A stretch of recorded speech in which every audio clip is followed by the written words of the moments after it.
আমরা বিভিন্ন জায়গায় বিভিন্ন ভাতা দিচ্ছি, অথচ এই পরিবারগুলোকে তাদের সন্তানগুলোকে মানুষ করবার জন্যে, বেঁচে থাকবার জন্যে, ভালোভাবে একটু জীবনযাপন করবার জন্যে আমরা এখন পর্যন্ত কিন্তু কোনো উদ্যোগ গ্রহণ করিনি।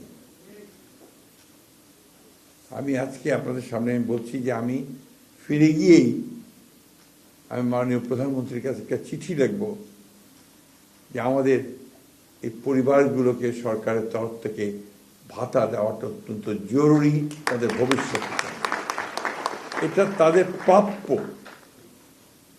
আজকে আমরা নির্বাচন করেছি, কেউ মন্ত্রী হয়েছি, কেউ এমপি হয়েছি, কেউ বড় বড় চাকরি করছি, আমাদের সচিব মহোদয় এখানে আছেন, সবাই আমরা ছবি তৈরি করছি, কিন্তু যারা এর জন্যে চলে গেছে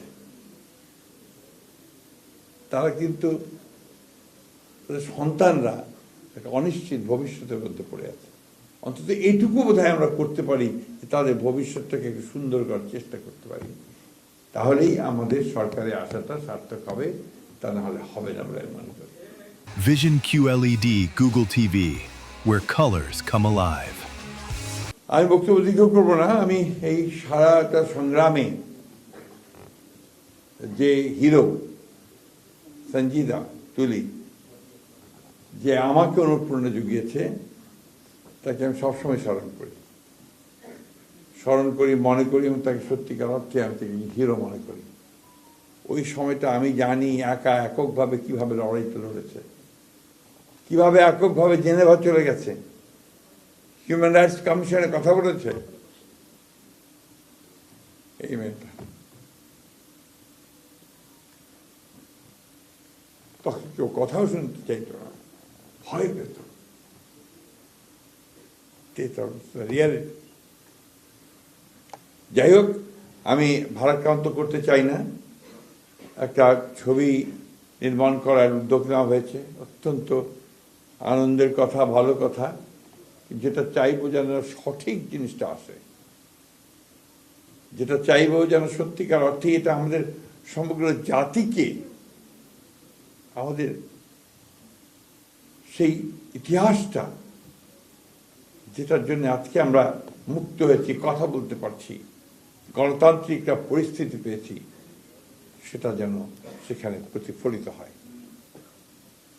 আমাদের দুর্ভাগ্য যে আমাদের অনেকগুলো জাতীয় সংগ্রাম হয়েছে, লড়াই হয়েছে, যুদ্ধ হয়েছে।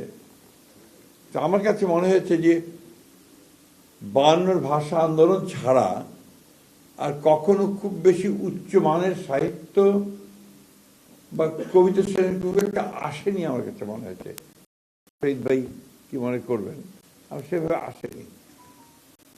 আমি আশা করব যে এবারকার যে লড়াইটা, যে সংগ্রামটা, যে আত্মত্যাগ, এই ব্যাপারে আমরা যে উদ্যোগগুলো নিচ্ছি সেই উদ্যোগ সেই মানের যায়, সেই মানের হয়, যাতে করে আমরা গোটা পৃথিবীতে রিপ্রেজেন্টেড হতে পারি। আমি খুব দুঃখিত, আমি এমনিতেই একটু আমার একটু ইমোশনাল, কিন্তু এই বিষয়গুলো আমি বলতে পারি না। আমাদেরকে যেন কখনো এই ধরনের বাচ্চাদের কথা শুনতে না হয়, ভবিষ্যতে আমরা যেন কখনো এই ধরনের কোনো পরিস্থিতি না পড়ি যেখানে আমার এই শিশুরা বলবে যে আমার বাবাকে হাত ধরে মিস করে যেতে। কি ভয়াবহ! সবচেয়ে খারাপ লাগে কোথায় জানেন? যে আজকে সেই ফ্যাসিস্ট মহিলা বিদেশে বসে এতটুকু অনুশোচনা নেই, সমানে বাংলাদেশকে আরো অস্থিতিশীল করার চেষ্টা করছেন, যেটাকে আমি মনে করি যে একটা ক্রিমিনাল অফেন্স, যেটা মানবতার বিরুদ্ধে একটা অফেন্স। এই জিনিসগুলো থেকে যেন আমরা বেরিয়ে আসতে পারি, আমরা যেন বারবার মনে করি যে আমরা, আমাদের পেছনে এই ঘটনাগুলো ছিল। ওখানে বসে আছেন আমার বোন, আমার তুলির মা, ইমনের মা, সুমনের মা, অসংখ্য সব বসে আছে এখানে। বংশালের একটা ফ্যামিলি ছিল, আমার নামটা ভুলে গেছে, বংশালে আমি গিয়েছিলাম, বাবা মারা গেছে তখন, ছোট্ট বাচ্চা। এই পরিবারগুলো কিন্তু অত্যন্ত কষ্ট করেছে, কষ্ট করছে এখনো। তাই আমার মনে হয় যে আমাদের ফোকাসটা এখন হওয়া উচিত আগে পরিবারগুলোকে বাঁচাতে হবে, তাদের সন্তানদেরকে শিক্ষিত করতে হবে, তাদেরকে উপযোগী করে তুলতে হবে। এই বিষয়টা যেন আমরা সবাই খেয়াল রাখি।